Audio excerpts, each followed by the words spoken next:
Welcome to class, undergrad economics students. Today, putting on my human development economist hat, I am going to challenge, well, pretty much everything your standard macro textbooks have taught you about measuring a nation's success. Okay, let's dive right into the big fundamental question. Does a higher GDP actually mean a better life? We constantly assume that just because our economy is churning out more stuff, more cars, more phones, whatever, we're inherently living better. Politicians are always parading GDP growth as this ultimate victory. But is that actually true? Today we're going to unpack exactly why that assumption is fundamentally flawed, and honestly, why relying on it might literally be steering our society in the completely wrong direction. Here's the syllabus for today's explainer. Part 1, the illusion of GDP. Part 2, leading versus lagging indicators. Part 3, where GDP falls short. Part 4, the Human Development Index. Part 5, the Genuine Progress Indicator. And finally, Part 6, growth versus economic development. Moving right along to Section 1, the illusion of GDP, origin and purpose. So here is a seriously fascinating piece of economic history. Gross domestic product was actually never intended to be this big, comprehensive measure of societal well-being or progress. No way. It was literally just an accounting tool dreamt up in the 1930s to fill these massive information gaps during the Great Depression. Later on, it was used to figure out exactly how much money could be scraped together to fight the Second World War. So when you think about it, we're essentially using a wartime crisis management tool to measure modern human happiness. Kind of crazy, right? All right, Section 2, leading versus lagging indicators. Predicting versus confirming. Now, as economics students, you really need to firmly grasp this distinction. Leading indicators change before large economic adjustments. They're the signals we use to predict future trends. Lagging indicators, on the flip side, shift only after a pattern is completely established. They just confirm historical performance. To put it simply, leading indicators tell us where we're going, while lagging indicators act like a rearview mirror, telling us where we've already been. This table perfectly illustrates our economic toolkit. If you want to know what the economy is going to do next, you look at the top row. Those are your leading indicators, stuff like the stock market, building permits predicting future construction jobs, or new business startups. But check out that bottom row. Lagging indicators include the unemployment rate, inflation, and boom, right there at the front, GDP. The crucial takeaway here is that GDP, the metric relied upon most heavily by governments all around the world, only tells us what's already in the past. It simply cannot predict the future health of our society. Let's hit Section 3, where GDP falls short, the blind spots.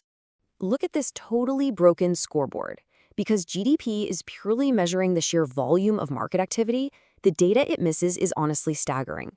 It completely excludes unpaid caring and domestic activities, all the vital, literal heavy lifting that holds families and communities together. It totally ignores the value of volunteer work, and crucially, it completely fails to account for the depletion of natural capital. GDP will eagerly include massive profits from extracting fossil fuels or clear-cutting a forest, but it subtracts absolutely zero for the environmental damage left behind. Plus, it tells us nothing about economic inequality. In fact, it creates some wildly perverse incentives. For example, if a government pays a bunch of people to dig massive holes and then just fill them right back in, GDP actually goes up. Let's take a second to reflect on this incredibly powerful quote from Carnegie, UK. The main point here is that when governments treat GDP as the ultimate be-all and end-all goal, it actively harms our long-term democratic and social priorities.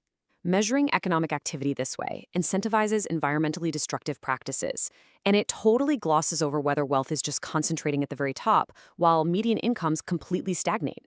Long story short, it's a really dangerous proxy for true progress. Section 4, the Human Development Index, measuring capabilities. The Human Development Index, or HDI, shifts our focus entirely away from purely financial output and over to human capabilities. As you can see from the definition here, it gives us a much more holistic view of progress by looking at 3 fundamental dimensions: a long and healthy life, access to knowledge, and a decent standard of living. Basically, instead of just asking how much money is there, it asks what can people actually do and be.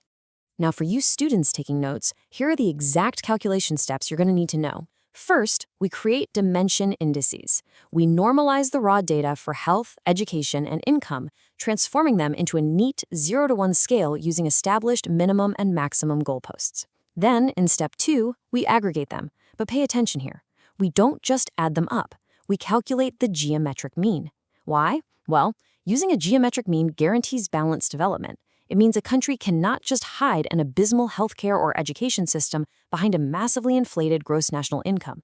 The scores all multiply together, which essentially demands balanced societal progress across the board. Moving on to Section 5, the Genuine Progress Indicator, adjusting the score.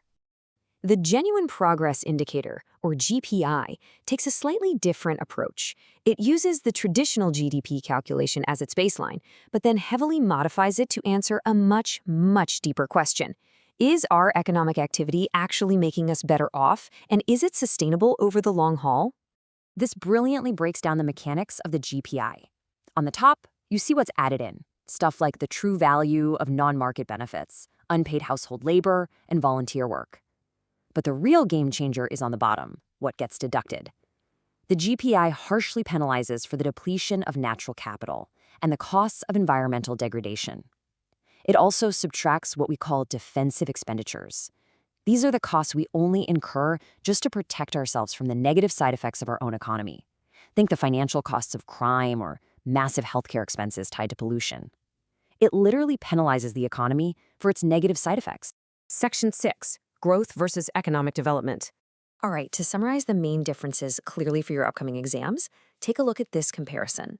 Economic growth, over on the left, has a strictly quantitative focus on output and income. It's a single-dimensional metric captured by things like GDP, GNI, and per capita income. Economic development, however, over on the right, is a qualitative focus on actual living standards. It requires a multidimensional framework that actually captures human capabilities and well-being, which is exactly why we rely on measures like the HDI and the GPI. To put it super simply, growth is just getting bigger. Development is actually getting better. I want to leave you with this final thought to ponder. When you all graduate, when you're the ones sitting in those government offices actually setting the macroeconomic policies of tomorrow, which scoreboard are you going to choose to guide the future of our society? Are you going to continue chasing the lagging illusion of GDP growth, or will you design policies for genuine human development? Thanks for joining me for this explainer today.